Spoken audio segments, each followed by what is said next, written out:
चलिए सवाल जवाब का सिलसिला शुरू करते हैं और पहले कॉलर हमारे साथ लाइन पे मौजूद हैं राहुल जी अलवर से। राहुल जी नमस्कार।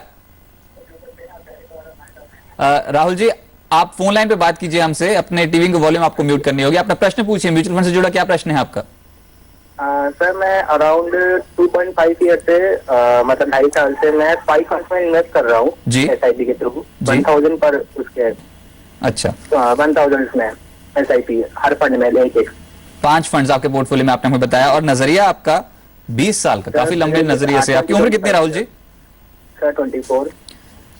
अच्छा ठीक है, जैसे जैसे आगे बढ़ते जा राहुल जी तो अपने निवेश को बढ़ाते चले जाएं, क्योंकि इन्फ्लेशन को बीट करना है, महंगाई को बीट करना है, उस हिसाब से आपको अपने रिटर्न्स तैयार करने होंगे अपने पोर्टफोलियो में। और फंड सिलेक्शन जहां तक आपकी बात है, जिसपे आप एडवाइस लेना चाहते हैं, उसमें UTI dividend yield, UTI opportunities, HDFC growth, HDFC equity और बिरला सन लाइफ डिविडेंड यील्ड शामिल है। आपने किस आधार पर ये फंड्स चुने, कुछ बताएंगे आप? आपने पोर्टफोलियो कैसे बनाया? सर एक्चुअली यूटीआई अपॉर्चुनिटी और ये डिविडेंड यील्ड तो मैंने एक्चुअली इसमें देखा टीवी में, अच्छा शोज में ही। हाँ जी। और बाकी सर एक दो फंड्स मुझे किसी ने सजेस्ट किए थे। अच्छा चलिए ठीक है, आपको बताते हैं कि पांचों फंड्स कैसे हैं। रुंगटा साहब, जो आपके पास पोर्टफोलियो भेजा गया था, क्या लगता है 20 साल के नजरिए से ठीक है, या फिर कुछ फंड्स जो इनके पोर्टफोलियो से निकालकर कुछ बेहतर फंड्स आप ऐड करना चाहें? 5 फंड्स हैं, 5000 रुपए लगा रहे हैं हर महीने, ये क्या ठीक अप्रोच है? तो सबसे पहले तो राहुल को कॉन्ग्रेचुलेशंस करना चाहूँगा कि उन्होंने 21.5 साल की उम्र में जो है सिप के जरिए पैसे सेव करने, पैसे इन्वेस्ट करना शुरू कर दिया। बहुत ही अच्छी सोच है और ये जो समय समय पर रिव्यू कर रहे हैं ये भी बहुत अच्छी बात है। 5000 रुपए के लिए 5 फंड आई थिंक बहुत ज़्यादा है, ओवर डाइवर्सिफिकेशन है। ओवर डाइवर्सिफिकेशन भी अच्छा नहीं होता।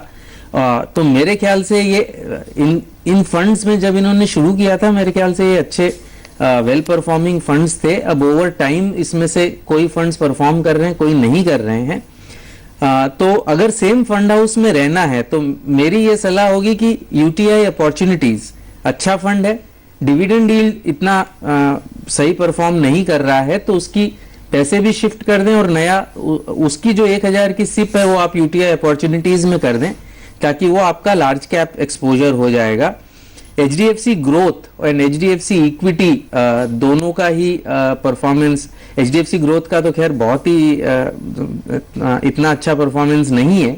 HDFC इक्विटी का पिछले दिनों थोड़ा परफॉर्मेंस गड़बड़ाया है, तो ये मिड कैप का एक्सपोजर इसमें ले सकते हैं आप। ये दोनों ही बंद करके आप मिड कैप वाला एक्सपोजर इसमें ले लें, HDFC मिड कैप में ले लें। और बिरला सन लाइफ का भी जो इनके पास डिविडेंड यील्ड फंड है उसका परफॉर्मेंस इतना अच्छा नहीं रहा है, तो उसको भी लार्ज कैप में शिफ्ट कर दें, BSL फ्रंटलाइन इक्विटी में। यानी आपका हो गया यूटीआई अपॉर्चुनिटीज लार्ज कैप 2000 रुपए, HDFC मिड कैप 2000 रुपए आपका मिड कैप हो गया, और BSL फ्रंटलाइन में 1000 कर दें, तो 60-40 आपका डिवीजन हो गया।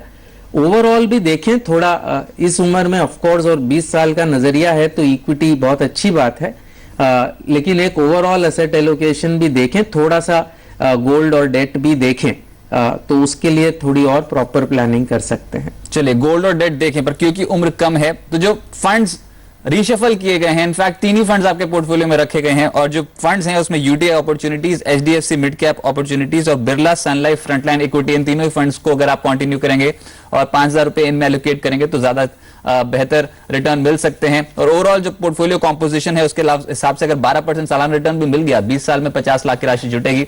मैं उसी हिसाब से कह रहा हूं कि 50 लाख की राशि उस समय के लिए पर्याप्त नहीं होगी। जैसे जैसे आय बढ़ती जाए, निवेश जरूर बढ़ाते चलें, उससे फायदा जरूर होता हुआ नजर आएगा। चलिए इसी बीच हमारे साथ अगले व्यूअर जुड़े हैं।